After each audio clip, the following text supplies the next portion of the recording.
If one thing separates Dennis Rodman from any other player in NBA history, it's his bold image and approach to life. The Worm never really cared about anyone's orders, well, except maybe Phil Jackson's. But not even former NBA Commissioner David Stern had a say on what he could or couldn't do.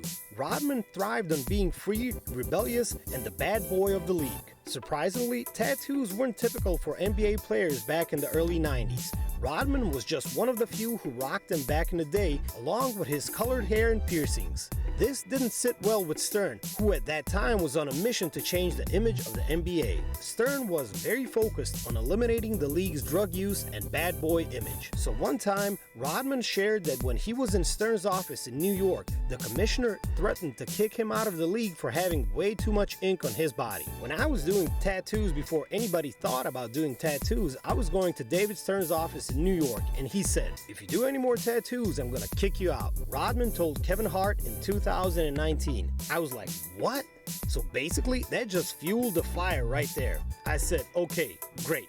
I went and got a tattoo that night. Then I just kept getting tattoos and piercings, kept doing my thing, Rodman said. After Rodman got more tattoos, Stern didn't punish him, but he kept his eye on the Worm. Every little thing Rodman did, Stern was well aware of. It didn't help that Rodman built a notorious reputation for himself because of how he played and behaved. In 1996, Stern suspended Rodman for headbutting a referee, and due to his reputation, the Bulls' big man was held out for 6 games. Rodman thought that was unfair and blamed Stern for his bias against him.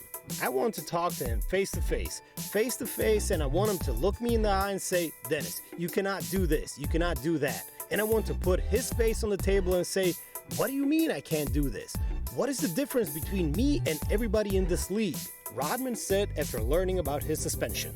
There was also an incident from the 96-97 regular season game against the Minnesota Timberwolves.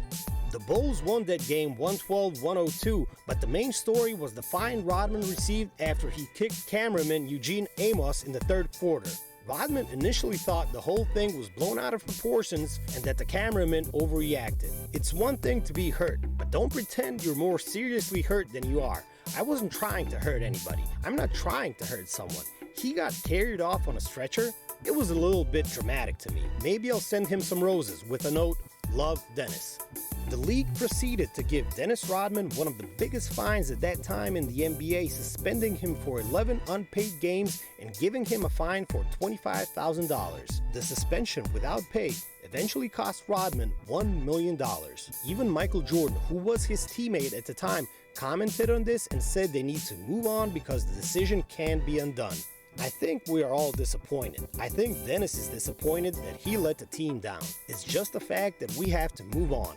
We can't sit here and belabor the point. No matter what we say or what we do, we're not going to change David Stern's point of view. These instances were just some of the many episodes in the drama between Rodman and Stern. There's a lot to unpack about the beef between the player and the commissioner. But for as much as Stern wanted to control Rodman, he never really got the best of him.